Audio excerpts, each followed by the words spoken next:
नमस्कार, आपके साथ मैं हूं सबीना तामंग देशमुख। हमास इजराइल महायुद्ध से जुड़ी हर बारीक से बारीक जानकारी के साथ हाजिर।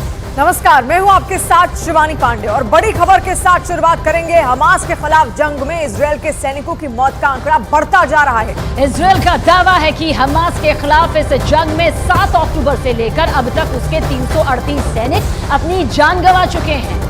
देखिए, कई सैनिक अब तक अपनी जान गंवा चुके हैं और जंग में जो आंकड़ा सामने आया है वो 338 का है, जितने इजरायली सैनिक अपनी जंग में जान गंवा चुके हैं। तो हमास इजराइल महायुद्ध को लेकर इजराइल को जो नुकसान यहां पर हुआ है, इजराइल ने जो अपने सैनिक 338 गंवाए हैं हमास के हमले में, उसका जिक्र यहां पर दावे के तौर पर इजराइल की तरफ से किया गया है।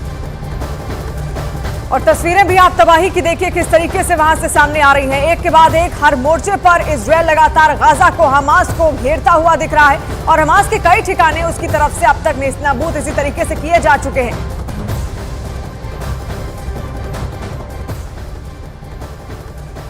तो हमास के साथ इजराइल का युद्ध दिन पर दिन और भीषण होता जा रहा है। हर दिन इसकी कीमत न सिर्फ हमास के आतंकी बल्कि गाजा के आम लोगों को भी चुकानी पड़ रही है। ऐसे में हमास जल्द से जल्द इस युद्ध से निकलना चाहता है और इसके लिए वो हर दिन कोई ना कोई एक नया हथकंडा अपना रहा है, लेकिन इजराइल है कि मानता नहीं।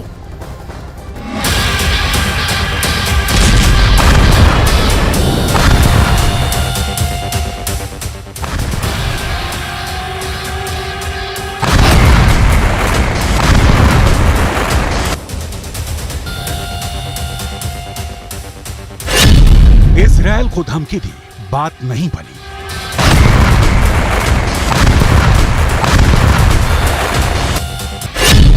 कुछ बंधकों को रिहा भी किया, बात नहीं बनी।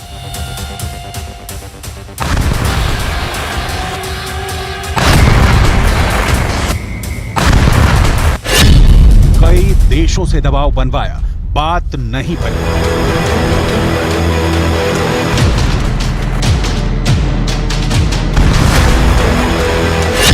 साथी संगठनों से हमला करवाया, बात नहीं बनी।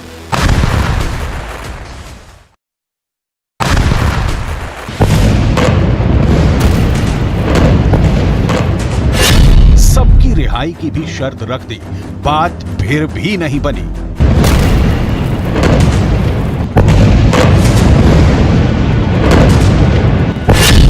अब हमास ने दे दी है इमोशनल धमकी। सवाल फिर वही है, क्या बनेगी बात?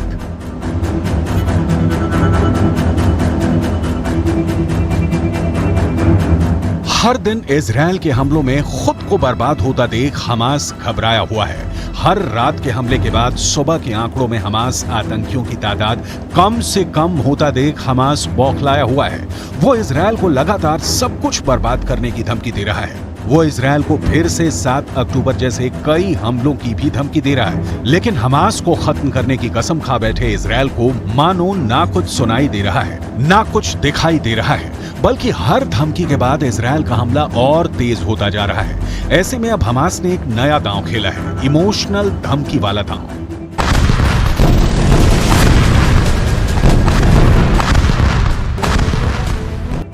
इजराइल के न्यूज पोर्टल के मुताबिक हमास ने अब अपने कब्जे में लिए इजरायली बंधकों के जरिए सरकार पर दबाव बनाने का प्लान शुरू किया है। इजरायली बंधकों के परिवार वालों को हमास की तरफ से मोबाइल पर मैसेज भेजे जा रहे हैं, जिसमें लिखा है कि अल कसाम का संदेश है। अगर आप बंधक बनाए गए अपनों के बारे में जानकारी चाहते हैं तो नीचे दिए गए लिंक पर क्लिक करें। जाहिर है हर कोई बंधक बनाए गए अपनों के बारे में जानकारी के लिए परेशान है और उसका हाल जानने को बेताब है। ऐसे में हर कोई इस लिंक को क्लिक कर रहा है और क्लिक करने के बाद स्क्रीन पर एक और संदेश दिखाई पड़ता है, जिसमें हमास की सैन्य शाखा के नाम के साथ लिखा है कि हमने आपकी सरकार को कैदियों की अदला बदली की पेशकश की है, लेकिन आपकी सरकार की तरफ से इसे नामंजूर कर दिया गया। हम आपको बताना चाहते हैं कि हम वही संदेश आप तक पहुंचाना चाहते हैं कि हम इजराइल के सभी बंधकों को रिहा करने को तैयार हैं, बशर्ते आपकी सरकार फिलिस्तीन के सभी कैदियों को रिहा करे।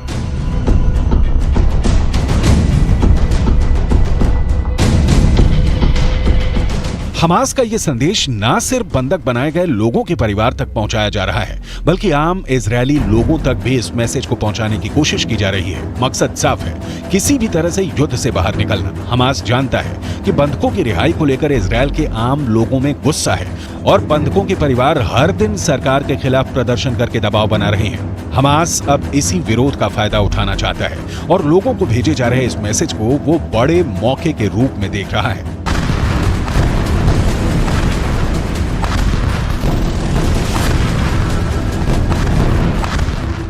हमास जानता है कि अगर ये कार्ड काम कर गया तो कुछ बंधकों की रिहाई मात्र से ही वो इस जंग को बिना किसी नुकसान के जीत लेगा, क्योंकि नागरिकों की बंधक बनाने की रणनीति ही इस जंग से बाहर निकालने के लिए बनाई गई थी।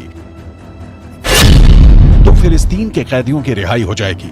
इजरायल के पास हमले के लिए एक बड़ी वजह खत्म हो जाएगी। इजरायल पर साथी देशों का भी दबाव बढ़ेगा। समर्थक देश युद्ध विराम के लिए और मुखर होंगे और हमास पूरी तरह से बर्बाद होने से खुद को बचा लेगा। लेकिन इजरायल के प्रधानमंत्री नेतन्याहू के रुख और आक्रामकता को देखकर यह कह पाना मुश्किल है कि हमास का यह प्लान कितना कामयाब होगा, क्योंकि हर तरफ से हमले और दबाव के बाद भी इजरायल रत्ती भर भी पीछे नहीं हटा है और हमास को खत्म करने के लिए वो युद्ध के हर दिन को पिछले दिन के मुकाबले ज्यादा खौफनाक और आक्रामक बनाता जा रहा है। ऐसे में हमास की ये इमोशनल धमकी प्लान कामयाब होगी, इसमें शक तो जरूर है।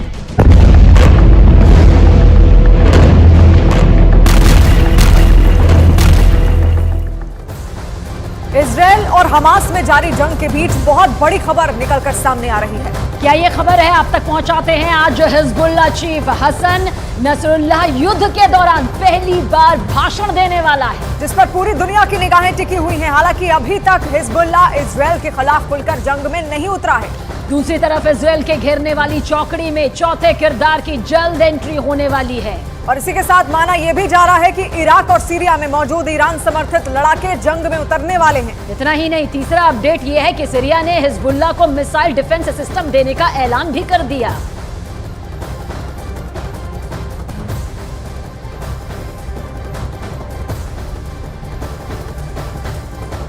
तो 28 दिन के भीतर इजराइल का युद्ध ऐसे मोड़ पर पहुंच चुका है जहां से अब ना तो सीज फायर की उम्मीद बाकी रह गई है और ना ही हमास के पीछे हटने की।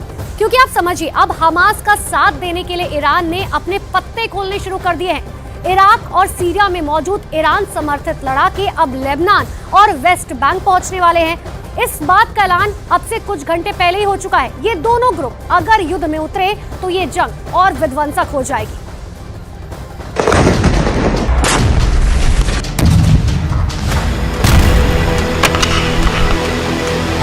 इजराइल के खिलाफ पलट गया गेम।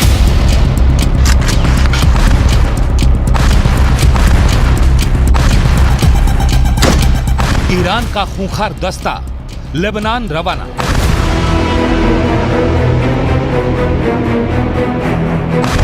युद्ध में आया हमास का नया साथी। हमास के खिलाफ जंग लड़ रहे इजराइल को अब तक हिजबुल्लाह और हूथी विद्रोही ही उलझा रहे थे। लेबनान और यमन की जमीन से इजराइल के खिलाफ रह रहकर हमले हो रहे थे, लेकिन ना तो हिजबुल्लाह ही अब तक जंग में खुलकर उतरा और ना ही हूथी। लेकिन अब युद्ध के 28वें दिन इजराइल को एक ही समय पर चौतरफा घेरने का प्लान तैयार हो गया है।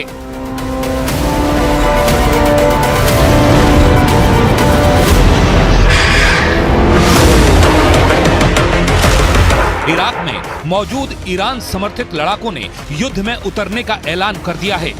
सीरिया में सक्रिय ईरानी समर्थित मिलिशिया ग्रुप इमाम हुसैन ब्रिगेड ने भी जंग के लिए लेबनान कूच करने का ऐलान कर दिया है। यानी अब ये साफ हो चुका है कि ईरान अब हमास को इजराइल के खिलाफ युद्ध में अकेला नहीं छोड़ने वाला। ईरान समर्थित लड़ाकों के सीरिया और इराक से कूच करने के बाद युद्ध में कैसे नया मोड़ आने वाला है, अब जरा वो समझिए। सीरिया में मौजूद ईरानी समर्थित लड़ाके सीरिया से लगने वाली लेबनान की सीमा में पहुंचेंगे और इधर से इराक में मौजूद ईरानी समर्थित लड़ाके इराक से सीरिया होते हुए वेस्ट बैंक में दाखिल होने की कोशिश करेंगे।